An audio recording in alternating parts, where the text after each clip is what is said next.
The first message came while I was rinsing a coffee mug. My coworker had written something about the meeting invite from HR and one manager message that suddenly sounded rehearsed, and I honestly thought I had missed a joke. I read it twice, put my phone down, then picked it back up because the wording was just weird enough to stay in my head. By lunch, people in the HR meeting and office back channels had turned it into this little funny thing I was supposed to be relaxed about. I laughed once because everyone else laughed. Then I went back to my apartment and felt annoyed with myself for laughing. I tried normal explanations first. Maybe my coworker was awkward. Maybe I had connected two things that did not belong together. Maybe I was tired and being touchy. I wanted the harmless version to be true because it meant I did not have to start a building argument over something that sounded stupid out loud. The problem was the meeting invite from HR and one manager message that suddenly sounded rehearsed. Every time I tried to explain it away, that detail sat there like a thumbtack on the floor. Small, but somehow always exactly where I wanted to step. By the end of that week, I was not asking whether I was annoyed, for no reason. I was asking why the ordinary explanation needed me to skip so many details. It was not one huge thing at first. One day there was a timing issue. Another day there was a comment that sounded a little too prepared. Then there was a silence in the group chat, right where a normal answer should have been. My first mistake was trying to figure out everyone's motives. Did my coworker mean it? Would people understand if I said something? Was I becoming that person who turns every irritation into a case file? I hated all of those questions, so I went smaller. So I started writing down what actually happened. Not to build a courtroom, and not because I wanted a dramatic ending. I wrote it down because memory gets slippery when other people are confident. The concrete details were the HR complaint, every manager message I could compare, the timeline and the signed statements, and I kept them separate from what I merely felt. Plain things. Things that did not need me to sound wounded in order to matter. What annoyed me was how ordinary the notes looked. If someone had found them, they would not have seen a scandal. They would have seen a list of little mismatches, which somehow made me feel more ridiculous. But that was why I kept them. Real life did not hand me one perfect clue. It gave me a bunch of boring ones and made me decide whether I was going to keep ignoring them. Then one exchange made the old explanation harder to keep. It was not loud. It was not even interesting, honestly. But it gave me a next step. Name the time, name the place, and stop arguing about whether I sounded upset. The next time it came up, I did not try to sound relaxed. I was tired of performing normal over something that was not normal. I asked one direct question. The wording changed depending on the conversation, but the point was simple. Explain this without making me ignore what happened before it. People did not like that question. It gave them less room to pat my shoulder and move on. My coworker did not explode. That would have been easier. Instead, they acted disappointed. Disappointment is powerful because it invites you to apologize for asking. I almost did.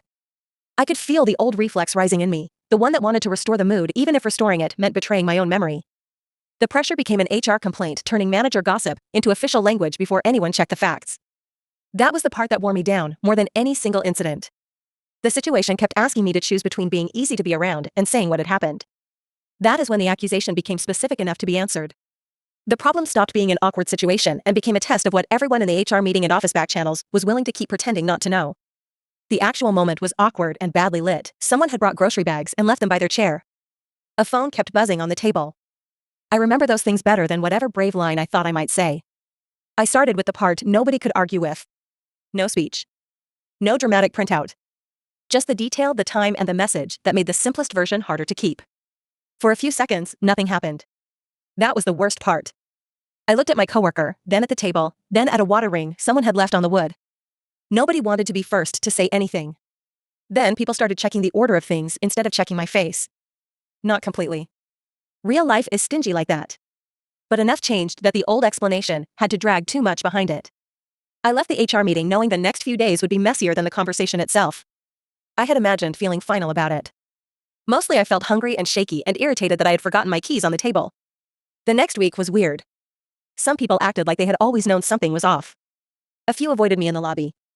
One person called it a misunderstanding, which made me want to put my head through the mailboxes. I changed in small practical ways after that. I ask better questions now. I keep track of repeated weirdness without apologizing for noticing it. I do not mistake a calm voice for an honest one anymore. I did feel relieved. I also felt embarrassed, tired, and weirdly disappointed. Getting my version back did not make me feel powerful.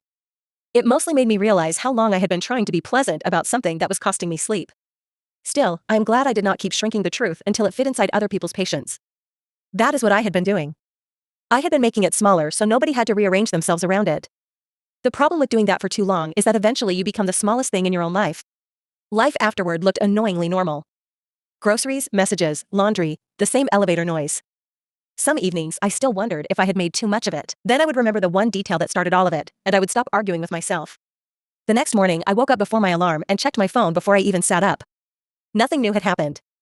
That should have felt good, but it annoyed me because my whole body was already braced for another message about the meeting invite from HR, and one manager message that suddenly sounded rehearsed. I put the phone face down, made coffee, and still picked it back up 2 minutes later.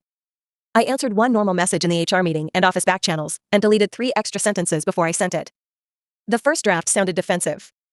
The second sounded like I was trying too hard to be charming. The one I sent was boring on purpose. It had the time, the detail, and one question. I hated how much effort it took to sound simple. My coworker replied with a little joke first. That was the move that kept working on everyone else. Make the strange part funny enough, and people stop asking about the part that is actually bothering you. I almost let it work on me too. I typed ha, erased it, and left the question there. One person messaged me privately after that and said they had noticed the same weirdness. They did not want to say it in the main chat. I understood, but I was irritated anyway. Private agreement is comforting for about 5 minutes. Then you realize you are still the only one willing to be awkward where everyone can see it. I started keeping the notes in the least dramatic place possible, the back of an old notebook I used for grocery lists. Milk, trash bags, laundry detergent, then 3 lines about the meeting invite from HR and one manager message that suddenly sounded rehearsed. It looked ridiculous on the page. That helped weirdly. Ridiculous things can still be real. There was one afternoon when I almost apologized just to make the day easier. I had the message open. I even wrote, maybe I misunderstood. Then I looked at the earlier messages again and felt my face get hot because I had not misunderstood. I was just tired. After that, I stopped explaining the whole situation to new people. I learned to give them one scene at a time. Here is what was said. Here is what happened next. Here is the part one cannot explain away. People reacted better to that because they did not have to decide whether I was right about everything. They only had to look at one thing. In the HR meeting, I could tell who had already chosen the easiest side. They did not say much. They looked at their phones.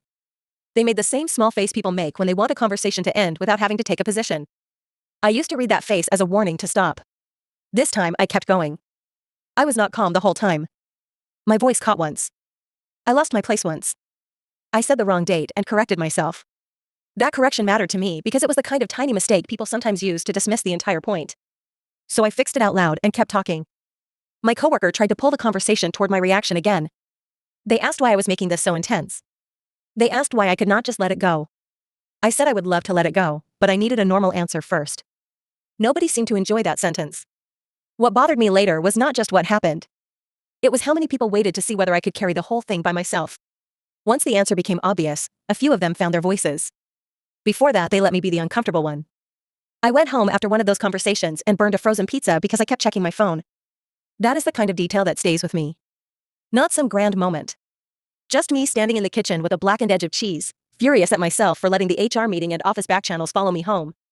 A few days later, I ran into my coworker in passing, and they acted almost normal. That was harder than open hostility. Open hostility would have made me feel sane.